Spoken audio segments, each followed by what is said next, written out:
I work with young founders day in and day out. And today I want to talk to you about something that I've been grappling with for a while now, and which is who gets to build the future. Let me take you back to a room I sat in last year. It was about 4 p.m. and there was a student, let's call her Ria. And she stood in front of the whiteboard, clutching a marker like it might fight back. She looked about 17, nervous, a little awkward. But then she said, what if tiles could generate energy from footsteps? Because the thing is, where I live, we don't always have electricity, but we do have people walking everywhere. And just like that, the future felt real. Not in some glossy Silicon Valley sense, but real, rooted in a street, in a problem, in someone noticing something that didn't work and deciding that maybe they could fix it. And I thought to myself, this is it. This is the kind of mind that doesn't inherit the future, it builds it. So let me ask you what I asked myself that day. Who gets to build the future? When we talk about entrepreneurship, we often focus on outcomes, funding, exits, unicorn status. But I want us to focus on intent. Because at its core, entrepreneurship is less about business and more about the audacity to believe that if you can pick something that's broken. And that belief doesn't need you to wait till you're 30 and have an MBA. It can start when you're 13 and wondering why your school doesn't recycle its notebooks. I head WTF Fund, India's first non-dilutive fund for entrepreneurs 25 and under. Over the last 2 years, we have seen over 5,000 pitches from people younger than most VC interns. And they have taught me something. Young people are not waiting for permission anymore. They're building. I think we often get backwards. We teach students how to become entrepreneurs, but we forget to ask what makes someone want to solve a problem in the first place. You can teach term sheets and business models, but you can't teach urgency. You can't fake need. And so often the best ideas don't start with a pitch deck. They start with an itch, a broken experience, a moment of frustration, a tiny what if. And sometimes that question becomes a company. But more often than not, it becomes a way of seeing the world, a way of saying, I won't wait for someone else to fix it. That's the core of an entrepreneurial mindset. It's not about building a startup. It's about not sitting still in the face of a problem. Over the last 2 years, like I said, we've seen 5,000 plus pitches. And here's what stands out. The kids aren't building companies. They're building rebuttals.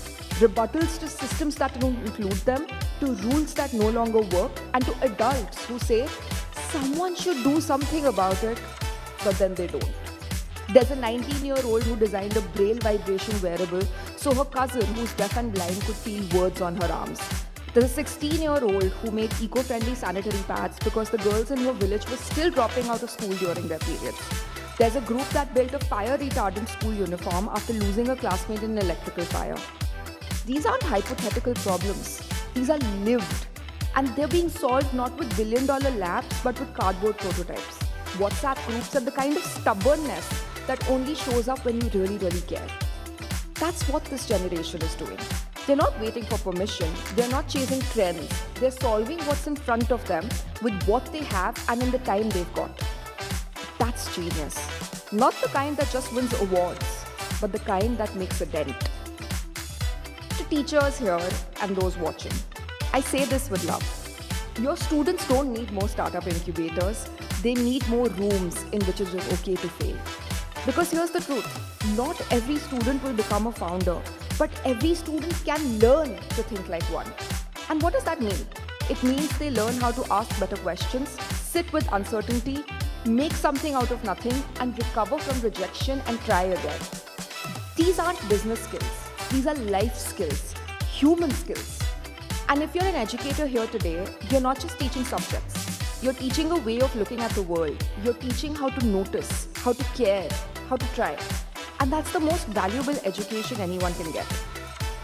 What students need most today, like if I simplified it absolutely, you strip away every fancy program, every fellowship, every curriculum tweak.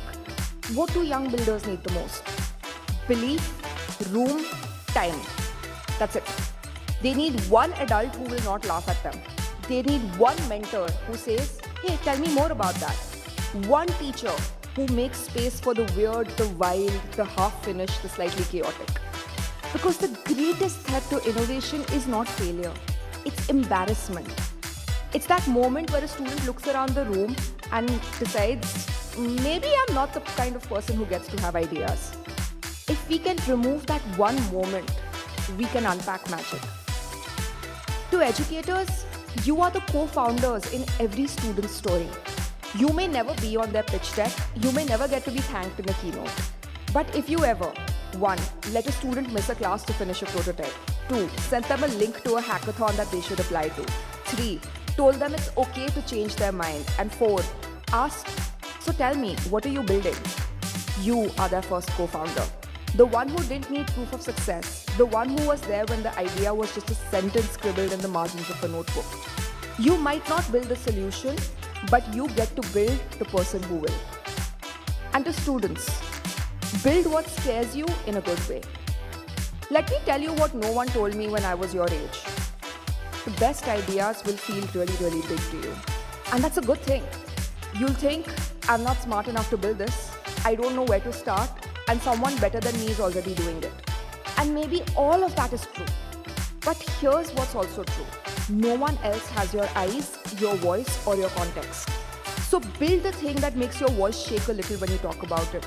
Build the thing your parents might not understand yet, and build what you wish someone else had built for you.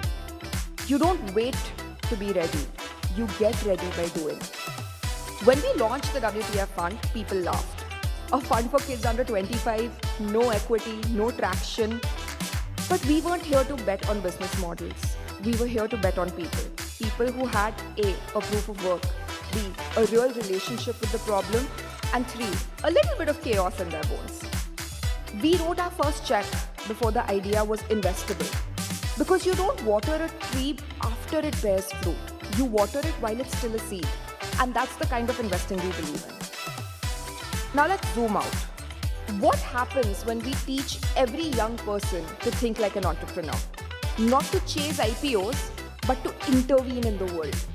You get teachers who design classrooms, farmers who automate irrigation systems, artists who build tools for underrepresented voices, citizens who organize better transport for their cities, and students who don't wait for change, they create it. This isn't about unicorns. This is about agency. An entrepreneurial mindset gives you back the sense that you're not just living in the world, you're shaping it.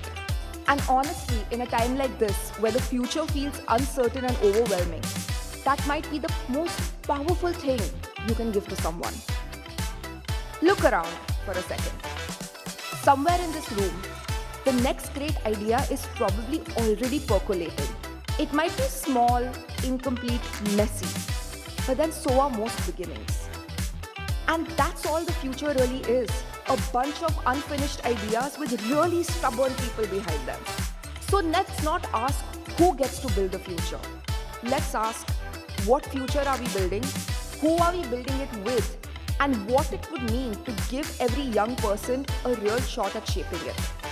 Because if we get that right, if we can build those bridges, we are not just teaching entrepreneurship. We are creating a generation that feels powerful in the face of problems.